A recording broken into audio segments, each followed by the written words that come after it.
ഒരു നാൾ ഒരു കഴുതയ്ക്ക് കഴുതയ്ക്ക് സിംഹത്തിൻ്റെ തോലും അതിൻ്റെ മുഖവും മറ്റുമൊക്കെ ആയിട്ട് ലഭിച്ചു. എന്നോ മരിച്ച ഒരു സിംഹത്തിൻ്റെ ഉണങ്ങിയ ആ രൂപം ഈ കഴുത ധരിച്ചുകൊണ്ട് അങ്ങനെ വിലസി നടന്നു. സിംഹമാണെന്ന് കരുതിയിട്ട് മറ്റ് ചെറു ജീവജാലങ്ങൾ ഇതിനെ കണ്ട് ഭയന്ന്, അപ്പോൾ അതുവരെ ഒരിക്കൽ ലഭിച്ചിട്ടില്ലാത്ത ഒരു മര്യാദ, ഒരു പേടി മറ്റ് ജീവജാലങ്ങൾക്കുണ്ടായത് ഈ കഴുതയ്ക്ക് വലിയൊരു മതിപ്പായിട്ട് കൊണ്ടു നടന്നു. അങ്ങനെ ദിവസങ്ങൾ അതിങ്ങനെ അട്ടഹസിച്ച്, അങ്ങനെ അഹങ്കരിച്ച്, താൻ കഴുതയാണെന്ന് പോലും മറന്ന അവസ്ഥയ്ക്ക് അങ്ങനെ വന്നപ്പോൾ എതിരേതാ വരുന്നു ഒരു പെൺസിംഹം. ആ സിംഹം നോക്കിയപ്പോഴത്തേക്ക്, ദൂരെ നോക്കിയപ്പോഴത്തേക്ക് തനിക്ക് പറ്റിയ ജോഡിയാണ്. അങ്ങനെ ഓടി കഴുതയുടെ അടുത്ത് വന്നപ്പം പെൺസിംഹത്തിന് അറിഞ്ഞൂടെ റിയലായിട്ടുള്ള, ശരിക്കുമുള്ള തൻ്റെ വർഗത്തിലുള്ള ആൺസിംഹം എന്താണെന്നുള്ളത്. പിന്നെ കഴുതയുടെ അവസ്ഥ പറയണ്ടല്ലോ.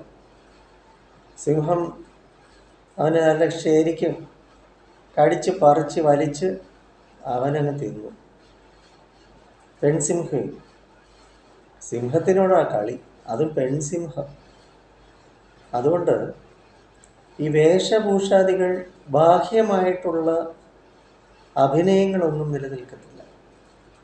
യഥാർത്ഥമായ നിങ്ങൾ എന്താണോ ഉള്ളിൻ്റെ ഉള്ളിൽ, അത് അങ്ങനെയായി തന്നെ ജീവിക്കുക. യഥാർത്ഥമായിട്ടുള്ള നമ്മിലെ യാഥാർത്ഥ്യം മാത്രമേ നിലകൊള്ളുകയുള്ളൂ. എന്തെല്ലാം അഭിനയം നാം കാഴ്ചവെച്ചാലും അതൊന്നും നിലനിൽക്കില്ല എന്ന വാസ്തവികതയാണ് ഈ കഥയുടെ പൊരുൾ. അതുകൊണ്ട് പൊയ്മുഖങ്ങൾ ഉപേക്ഷിക്കുകയും വളരെ സ്ട്രെയിറ്റ് ഫോർവേഡായിട്ട്, വളരെ സത്യസന്ധമായ നിങ്ങളുടെ കുറവുകൾ നിങ്ങൾ അംഗീകരിക്കുകയും, എങ്കിൽ മാത്രമേ നമുക്ക് നമ്മിലെ കഴിവുകൾ നമുക്ക് തിരിച്ചറിയാൻ, ആരും പൂർണ്ണരല്ല, ആർക്കും പെർഫെക്ഷൻ ഇല്ല, നമുക്കെല്ലാവർക്കും കുറവുണ്ട്, നമ്മൾ സാധാരണ മനുഷ്യരാണ്. അത് അംഗീകരിക്കുക. എങ്കിൽ നമുക്ക് വളരെ കംഫർട്ടായിട്ടുള്ള ലൈഫ് ലീഡ് ചെയ്യാൻ പറ്റും. മറ്റേത് ഭയങ്കര പ്രയാസമാണ്, ബുദ്ധിമുട്ടാണ്. നിങ്ങളല്ലാത്തത് ആണ് എന്ന് നിങ്ങൾ നടിച്ച് അഭിനയിച്ച് ജീവിക്കുന്നത് വളരെ പ്രയാസമുള്ളതാണ്. അത് എക്കാലം നിലനിൽക്കത്തില്ല. അതാണ് ഇതിൻ്റെ ഉപദേശം. അല്ലെങ്കിൽ പെൺസിംഹം എതിരെ വരും. മനസ്സിലായോ?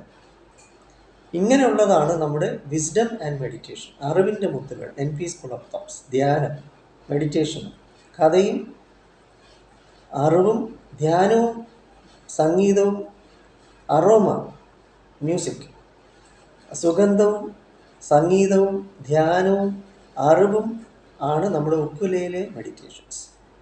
ഞാൻ കൊല്ലം ഐത്തിലെ മെഡിട്രീന ഹോസ്പിറ്റൽ സൈക്കോളജിസ്റ്റാണ്. 9605743596 എന്ന നമ്പർ വിളിക്കുക, വരിക. അതുകൊണ്ട് പെൺസിംഹത്തിൻ്റെ പിടിയിൽ വീഴാതെ സൂക്ഷിക്കുക. ഓക്കെ.